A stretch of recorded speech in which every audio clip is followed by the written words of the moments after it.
Energy, hit music only. Mulla on haastattelussa Nico and Vinz. Welcome to Finland, guys. Thank you. Thanks a lot. Thank you. You got two mics here? Yeah, I don't know which one to use, so okay. I'm using both just to be sure. You guys are here promoting your new single. That's right. Called "That's How You Know." Mm-hmm. Yes.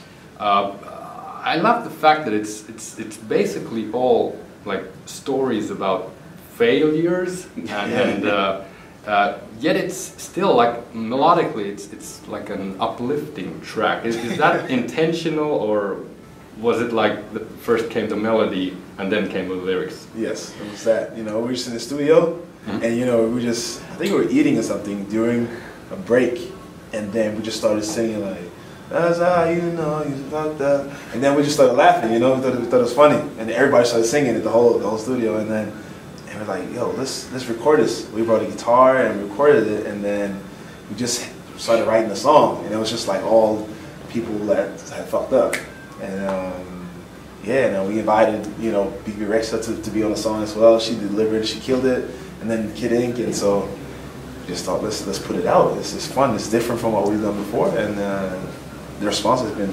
amazing. I actually sense a lot of irony in the lyrics. Yeah. How autobiographical is the track for you guys? Well, we still thank God that it's still not at all, you know? It's just stories. But the third verse is pretty funny, you know, where Vinz is saying that Nico's unemployed and Vince's love for coke destroyed him.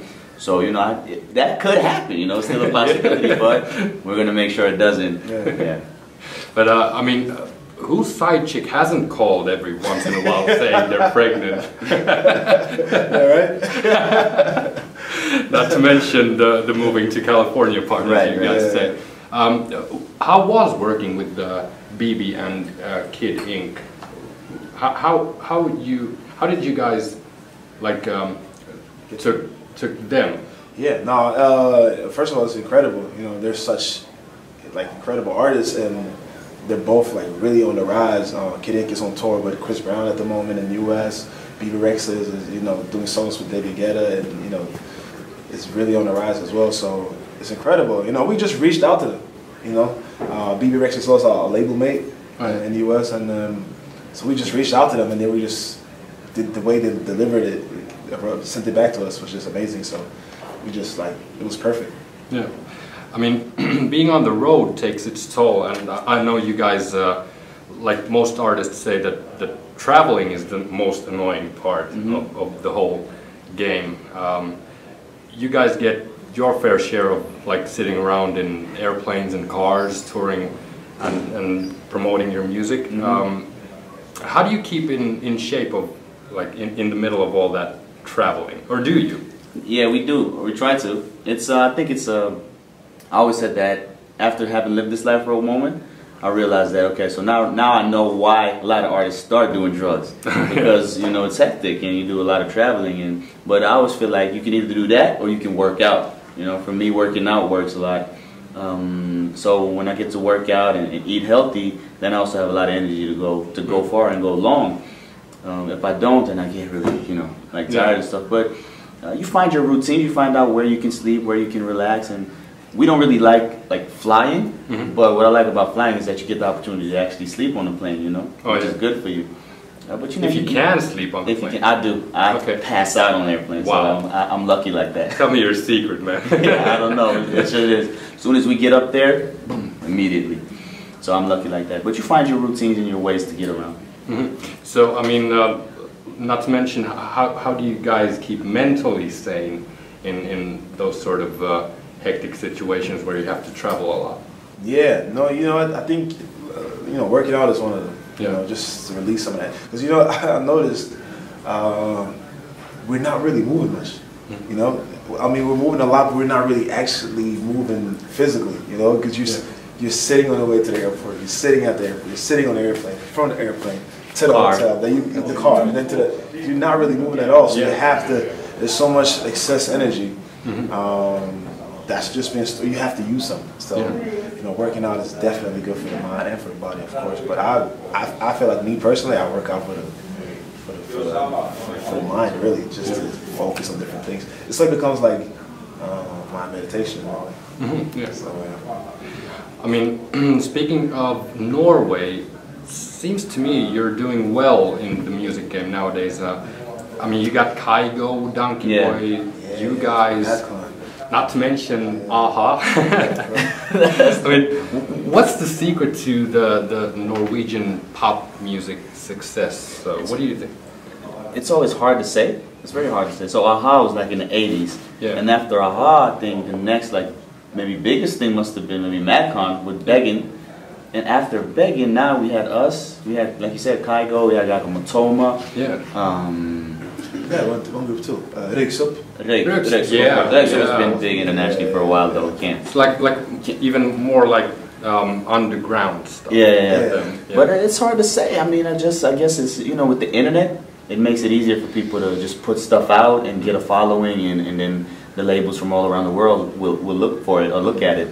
And also think that it's just the energy in Norway now, because people have seen some people doing it. They feel like it's possible. Okay, so when I grow up, I can do that too, because I've seen Madcon do it, or hopefully also other kids. I've seen Nico and Vinz do it, so hopefully we can inspire someone as well. I'm sure you can. Your thoughts?